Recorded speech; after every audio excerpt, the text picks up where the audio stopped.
purity of food is something that we believe in. We want our children to be healthy.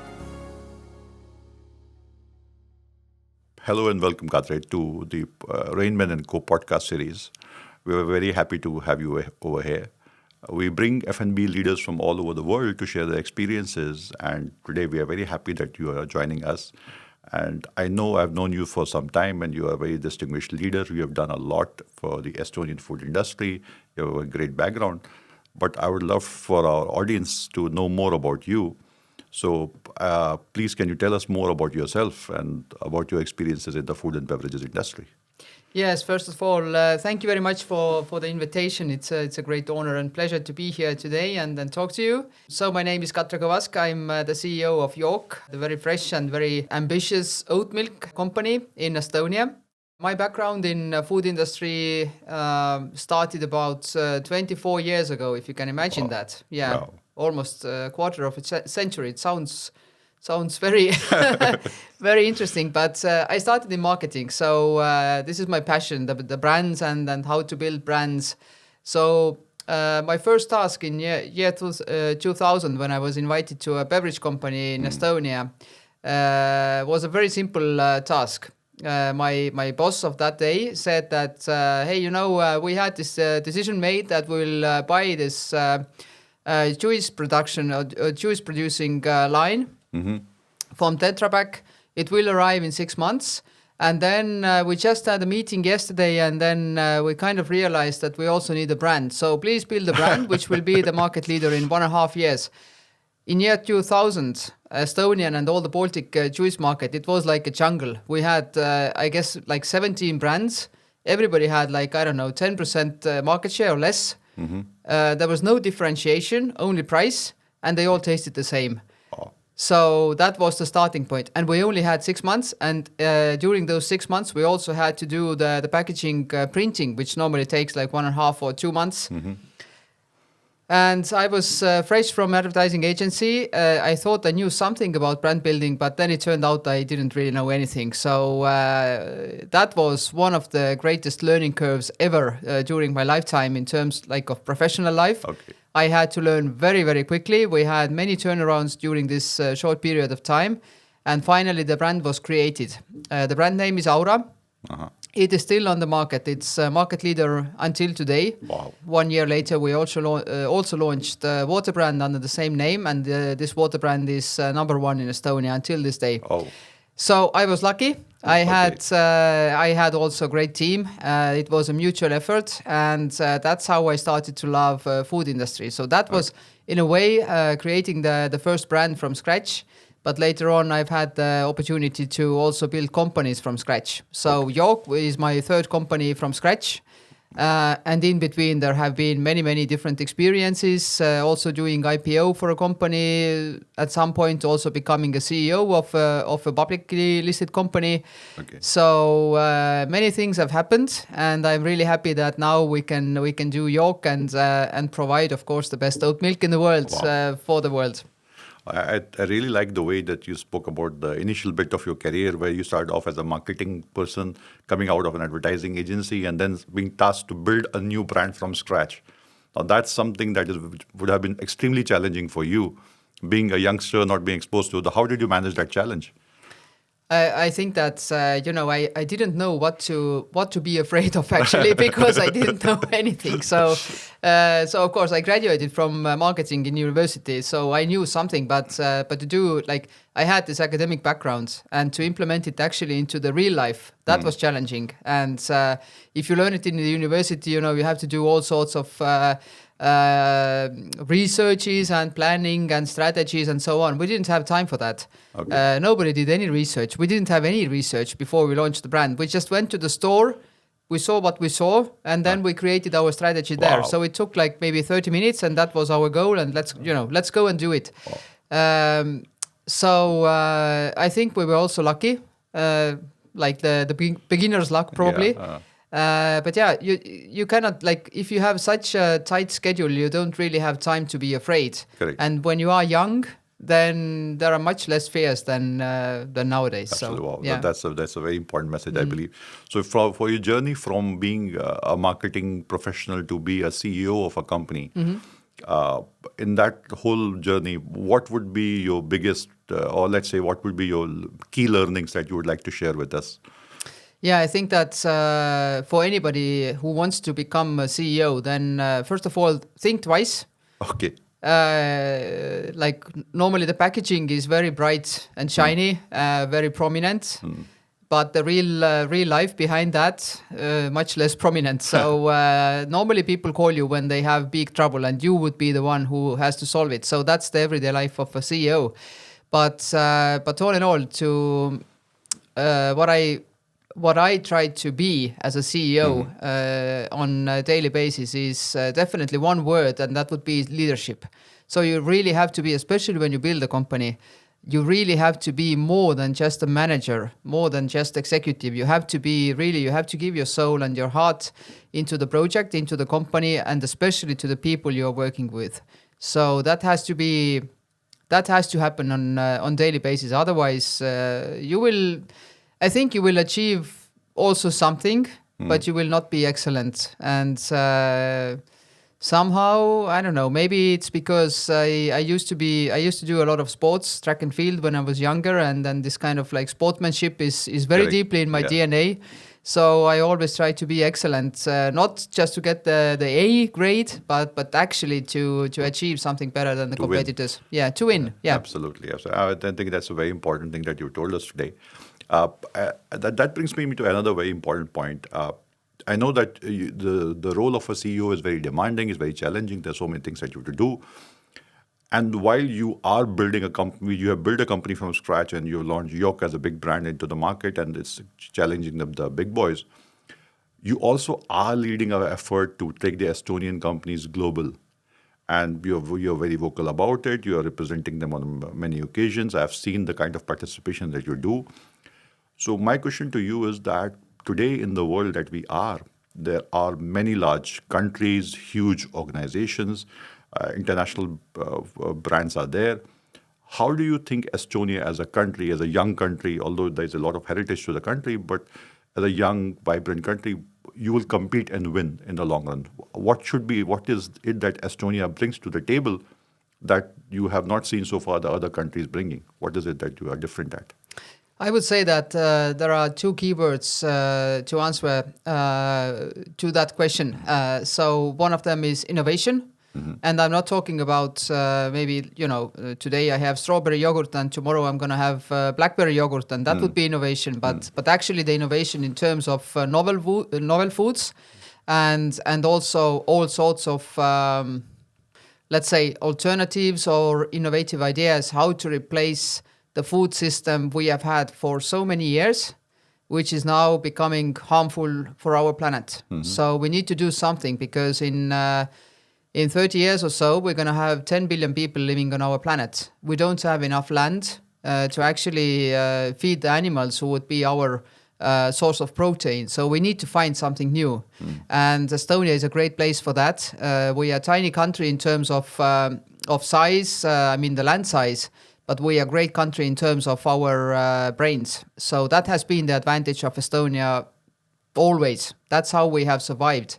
And also during your trip here in Estonia, you have seen how much actually people and also the high officials talk about our education and smartness. And that's actually true. This is our strength.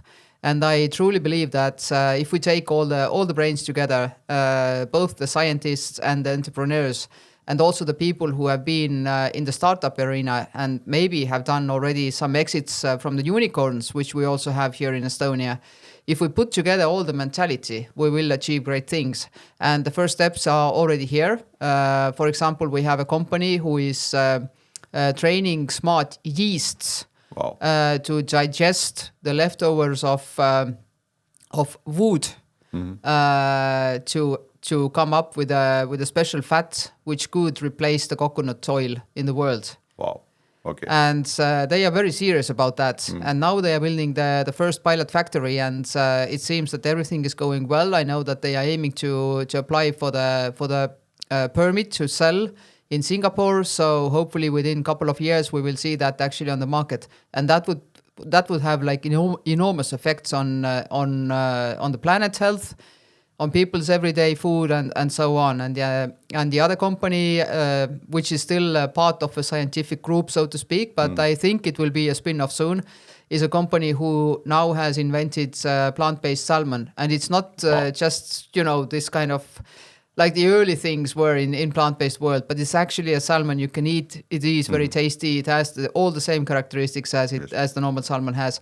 So these are just a few examples, and there are many more others who are inventing and trying to find the solutions on daily basis. Our company as well, we are trying to contribute on planet health and also healthy lifestyle.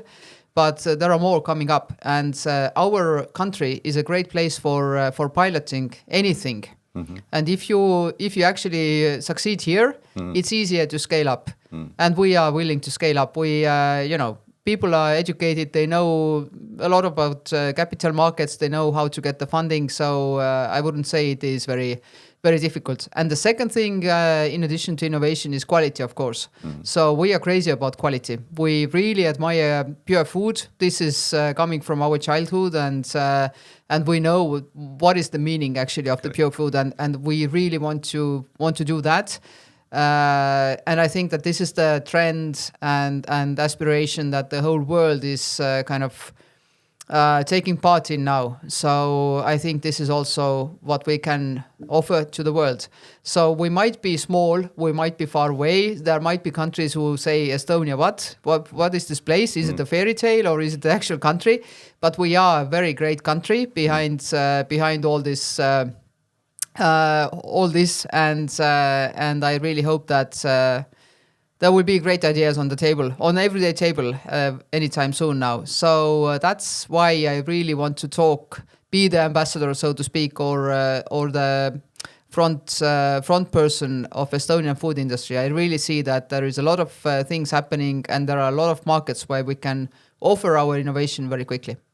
So this is really great. And a question comes to my mind. When you speak about the purity of food, why is Estonia having such a pure food concept? What is it that makes you different in terms of purity?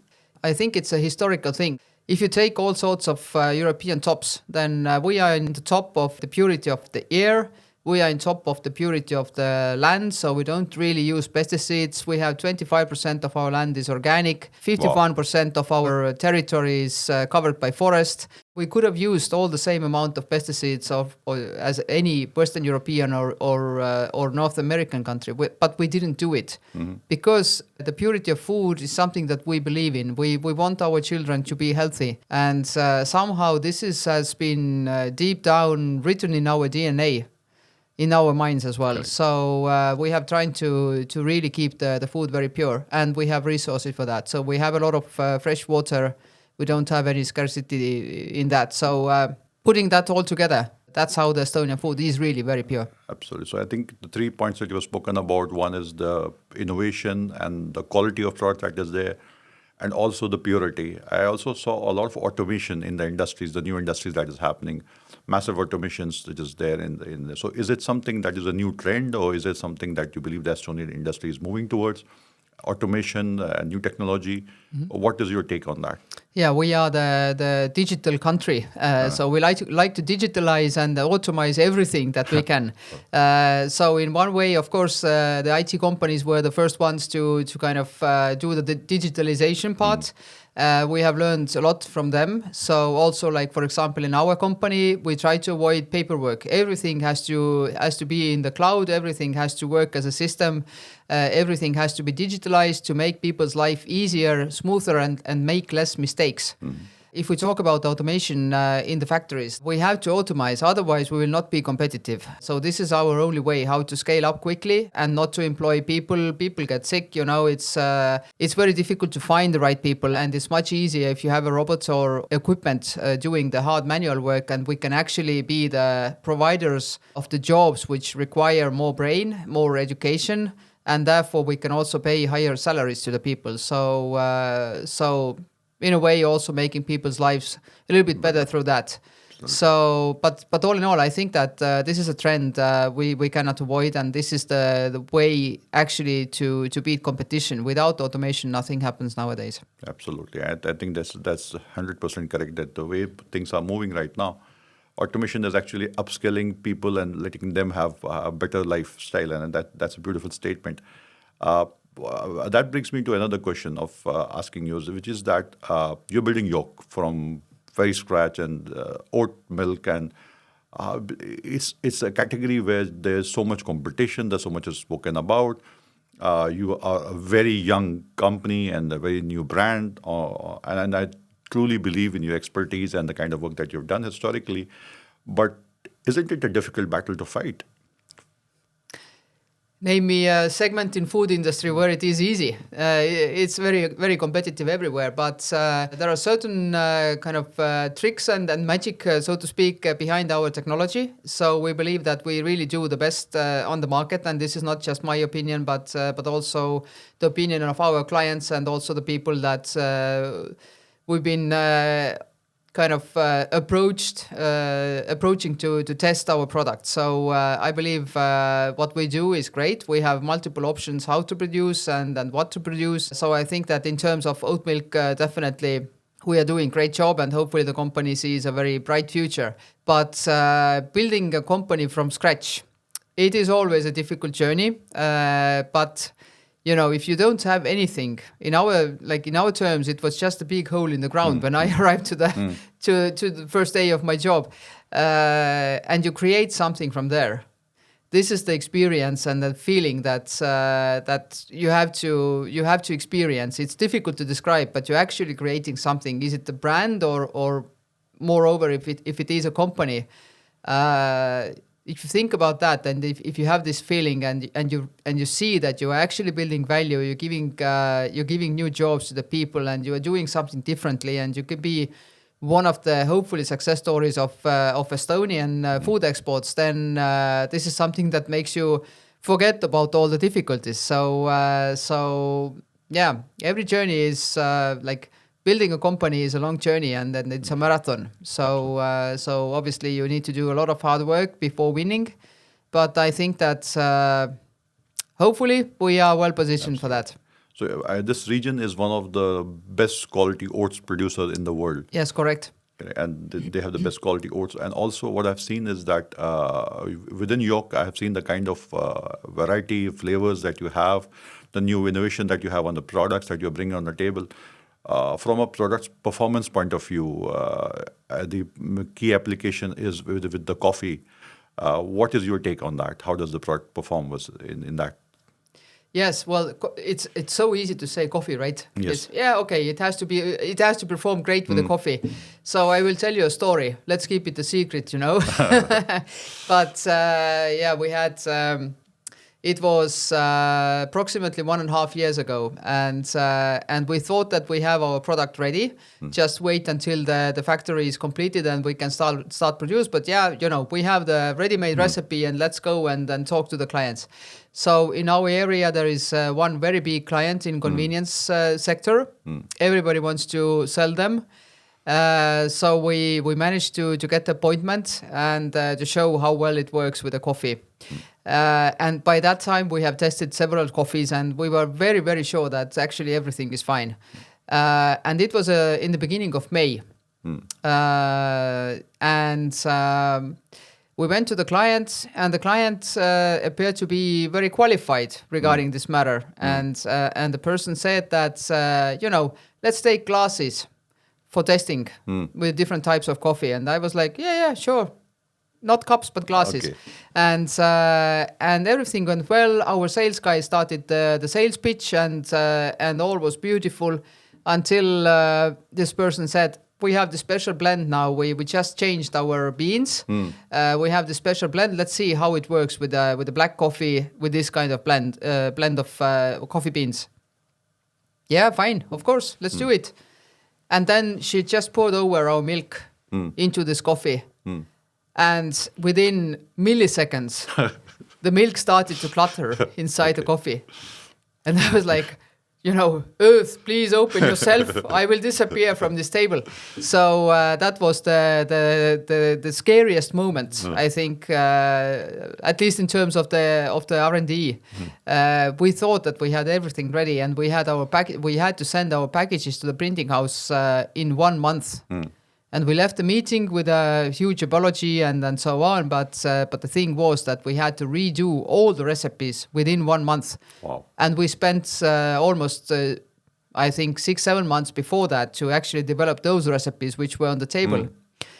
So we understood that something is happening in between the different coffee beans, and there might be that there will be like some acid shocks, in the drink and so on. So I remember clearly next Saturday morning, I was sitting at my living room in my home, Googling all sorts of formulas, all sorts of data. We didn't have AI back then.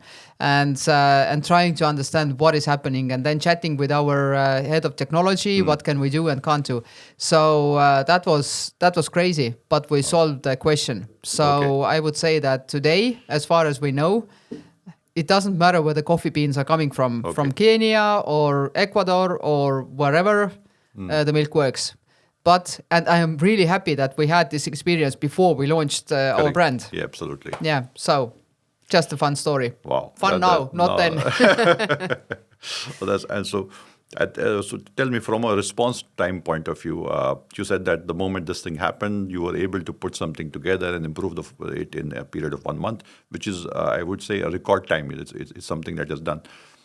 So why is the response time so fast over here? I mean, in general, I'm hearing from people that we have met in the industry also that the response times are really good, and they are able to customize the product a lot and understand the consumer's actual need and demand and work backwards to produce something.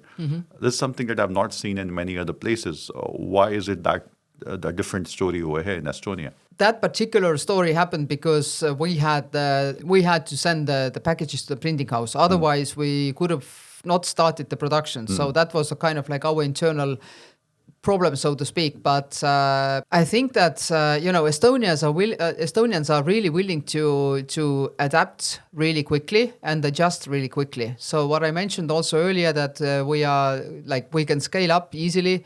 This is also part of that. So we are willing to act very quickly. If compared to any of the big countries, big corporations, there are processes, there are things, there are how people work. This is established. This is how it is, and then nobody can disrupt that. We like to disrupt a lot. Okay. So I think that maybe it's in the mentality. Yes. Excellent. Okay, perfect. So now, when you talk about taking the brands global and making it international and taking the Estonian companies worldwide, you have been very actively focusing on and developing the Gulf market. Why the Gulf market? What is it that is so different for the Gulf market?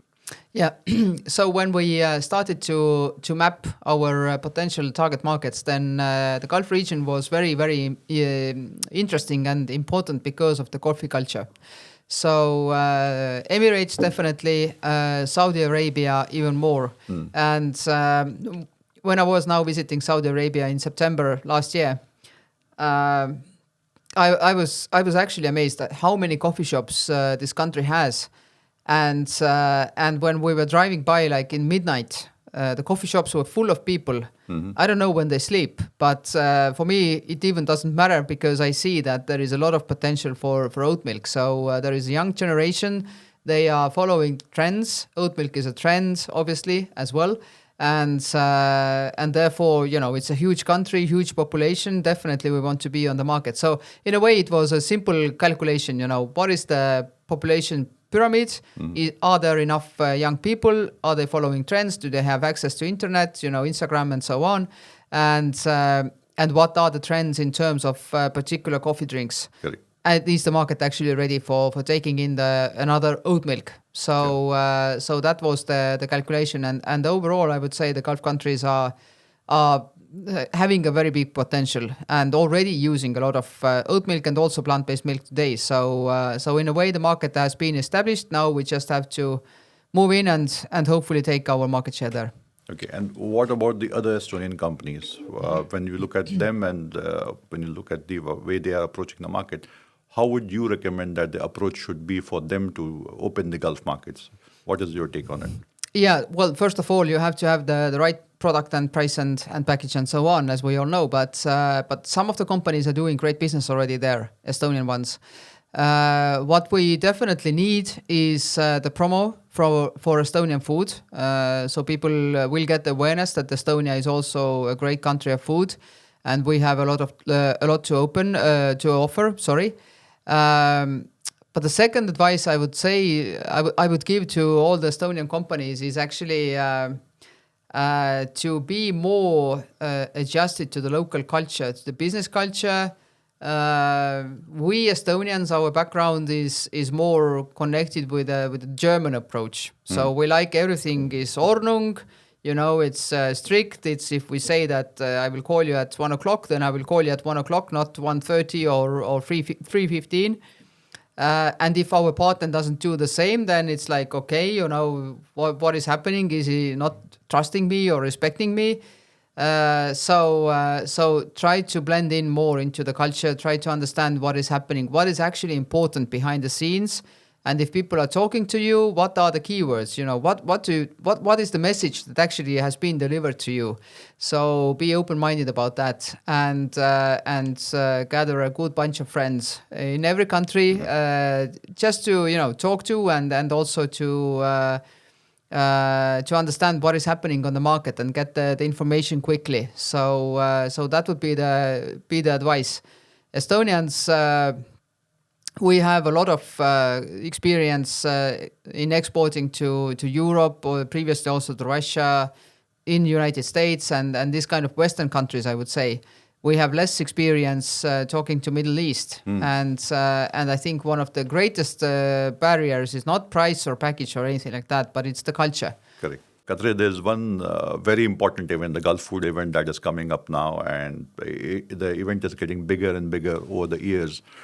The kind of people that come and the professionals that are there. From your point of view, what is your take on Gulf Food? How do you see the whole event and the participation of the Estonian companies over there? What is it that you're looking for, and what is your impression of Gulf Food?